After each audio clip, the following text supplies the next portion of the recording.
नमस्कार, व्यवसायिक में आपका स्वागत है। आज जो हम डिस्कस करेंगे वो बात करेंगे आरसीएम एंड सिक्योरिटी सर्विसेज की। Okay, first of all supplier. तो सप्लायर कैसा हो सकता है? सप्लायर आपका रजिस्टर्ड अनरजिस्टर्ड कैसा भी हो सकता है। ये डिपेंड करता है उसकी रेस्पेक्टिव स्टेट की टर्नओवर लिमिट पे कि उसको रजिस्ट्रेशन लेना जरूरी है या नहीं है, कंपलसरी है या नहीं है। ओके, रिसीवर जो सर्विसेज ले रहा है, कौन सी सर्विसेज यहाँ पर कौन सी सर्विसेज ले रहा है? सिक्योरिटी सर्विसेज ले रहा है। ठीक है, तो सप्लायर दो तरीके के, ये प्रोविजन पूरा लिखा हुआ है लेकिन मैंने ये चार्ट में कवर किया बहुत ही सिंपल लैंग्वेज में। ओके, चार्ट में। ठीक है, तो सप्लायर कौन सा हो सकता है? या तो बॉडी कॉर्पोरेट है, बॉडी कॉर्पोरेट मींस कंपनी वगैरह। तो कंपनी अगर सिक्योरिटी सर्विसेज देती है, किसको देती है? रजिस्टर्ड या अनरजिस्टर्ड पर्सन को, किसी को भी देती है, रजिस्टर्ड हो या अनरजिस्टर्ड हो, तो आरसीएम नहीं लगेगा, कोई आरसीएम नहीं लगेगा। ठीक है, फिर उसके अलावा बॉडी कॉर्पोरेट के अलावा कोई भी अगर वो है, मतलब कोई भी अदर अदर एंटिटी है, एनी अदर पर्सन यानी कि इंडिविजुअल फॉर्म, एओपीए या फिर पार्टनरशिप, कुछ भी, तो वो अगर अनरजिस्टर्ड पर्सन को सप्लाई करते हैं तो नो आरसीएम। अब एक चीज ध्यान रखना, नो आरसीएम का मतलब ये नहीं है कि टैक्स नहीं लगेगा। टैक्स लगेगा, मतलब टैक्सेबल सप्लाई मानी जाएगी। अगर ये सप्लायर रजिस्टर्ड है तो इसको टैक्सेबल इनवॉइस काटना पड़ेगा एंड टैक्स चार्ज करना पड़ेगा एज फॉरवर्ड चार्ज। ठीक है, नो आरसीएम का मतलब ये नहीं कि नो टैक्स। ओके, अब ये एनी अदर पर्सन किसको सप्लाई करते हैं? रजिस्टर्ड पर्सन को।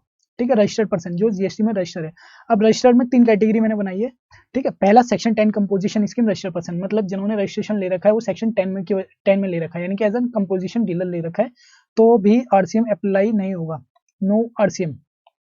ओके, या फिर सीजीएचजी के वो डिपार्टमेंट या एस्टेब्लिशमेंट हैं, लोकल अथॉरिटी हैं या गवर्नमेंट एजेंसीज हैं, गवर्नमेंट एजेंसीज हैं जिन्होंने रजिस्ट्रेशन ले रखा है, जो रजिस्टर्ड हैं only for deducting tax under section 51 में उन्होंने टैक्स डिडक्ट करने के लिए रजिस्ट्रेशन ले रखा है, तब भी कोई आरसीएम नहीं लगेगा, no RCM. And any other, मैंने ये अदर लिखा है लेकिन अगर लॉ को अगर देखेंगे, प्रोविजन को देखेंगे, वहां अदर ऐसा कुछ नहीं है, उसमें सिंपल सा लिखा है to registered person except section 10 on and except this, मतलब उसमें खाली एक्सेप्शन में डाल रखे हैं ये दो पॉइंट्स, लेकिन मैंने ये कैटेगरी वाइज ऐसा आपको शो किया है। तो एनी अदर रजिस्टर्ड पर्सन कौन से, जो इन दो को छोड़ के कोई भी है, अगर रजिस्टर्ड है वो, तो आरसीएम एप्लीकेबल हो जाएगा। तो इस चार्ट में अब जो हम फर्दर डिस्कशन करेंगे वो किसका डिस्कशन करेंगे? वो हम डिस्कशन करेंगे एक तो एनी अदर पर्सन का and any other registered person का, यानी कि एनी अदर पर्सन सप्लाई कर रहा है, किसकी सप्लाई? सिक्योरिटी सर्विसेज की सप्लाई कर रहा है एनी अदर रजिस्टर्ड पर्सन को, बस इतना डिस्कशन करेंगे, बाकी कुछ नहीं करेंगे। ओके, ये जो नो आरसीएम है, नो आरसीएम है, इसमें क्या होगा? नो आरसीएम में जो बंदा है वो क्या करेगा? वो आपकी या तो अगर वो अनरजिस्टर्ड है खुद, ये वाला सप्लायर अगर अनरजिस्टर्ड है तो बिल ऑफ सप्लाई जनरेट करेगा, और अगर वो रजिस्टर्ड है तो टैक्सेबल इनवॉइस जनरेट करेगा। ठीक है, टैक्सेबल इनवॉइस इशू करेगा। ओके, और इस केस में एनी अदर पर्सन अगर एनी अदर रजिस्टर्ड पर्सन को सप्लाई कर रहा है तो वो क्या करेगा? वो इशू करेगा bill of supply, taxable invoice नहीं करेगा क्योंकि वो टैक्स ले ही नहीं सकता, क्योंकि ये आरसीएम में कवर है। ओके, अब क्या क्या कैसे आगे हम देखते हैं किसकी बात। अब मैं बात करूंगा दो सिर्फ एनी अदर पर्सन की, आगे बाकी चीज फॉरवर्ड चार्ज में कवर होगी या नहीं कवर होगी वो डिपेंड करता है रजिस्ट्रेशन के ऊपर। ठीक है, तो मैं बात कर रहा हूँ एनी अदर पर्सन की, एनी अदर रजिस्टर्ड पर्सन की, मैं आगे दिखाता हूँ।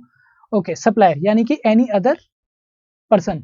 ठीक है, और ये receiver any other registered person. Okay, तो सप्लायर क्या करेगा? जीएसटीआर 1 में क्या करेगा? बिजनेस टू बिजनेस सप्लाई जो होती है आपकी, उसमें टिक कर देगा supply attract reverse charge, supply attract reverse charge में वो टिक कर देगा एंड देन डिटेल दे देगा। जीएसटीआर 3B में not required to be shown, इसको शो करने की जरूरत ही नहीं है, यानी कि जीएसटीआर 3B को आप नील रिटर्न भर सकते हो, नील रिटर्न भर सकते हो नॉर्मली, अगर वो एक्सक्लूसिव सप्लायर है, और एक्सक्लूसिव सप्लायर मींस खाली आरसीएम की ही सप्लाई कर रहा है तो नील रिटर्न भर दीजिए, और अगर आरसीएम की सप्लाई नहीं कर रहा मींस वो सप्लाई कर रहा है दोनों, आरसीएम की और फॉरवर्ड चार्ज की प्लस फॉरवर्ड चार्ज की, तो क्या करते हैं आप फॉरवर्ड चार्ज की डिटेल दे दीजिए 3B में, बस टैक्सेबल सप्लाई वाला ए पॉइंट होता है उसमें। और बहुत से करते हैं ऐसा, बट जरूरी नहीं है, करते हैं वो फॉरवर्ड चार्ज की भी दे देते हैं, आरसीएम वाली सप्लाई भी टैक्सेबल वाले कॉलम में दे देते हैं। ठीक है, एंड टैक्स जो है खाली फॉरवर्ड चार्ज का ले लेते हैं, मतलब सप्लाई वाले अमाउंट में वो दोनों अमाउंट ले लेते हैं, इसमें खाली फॉरवर्ड चार्ज वाला ले लेते हैं, किस वजह से? मैच करने के लिए जीएसटी 1 से, बट कोई जरूरी नहीं है, आप खाली फॉरवर्ड चार्ज का भी ले लेंगे, इसका नहीं लेंगे तो कोई दिक्कत नहीं है।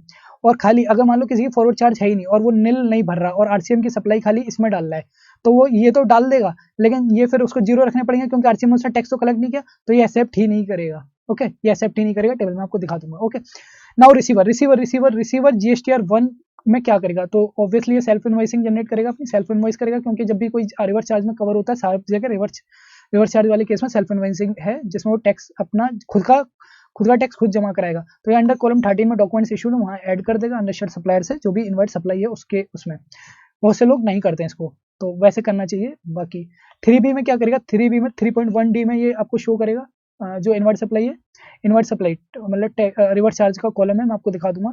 एंड टेबल 4A3 में एलिजिबल आईटीसी में रिवर्स चार्ज में वो क्लेम कर लेगा उस आईटीसी को। ये आ गया आपका नॉर्मल चीजें, मैंने आपको पूरा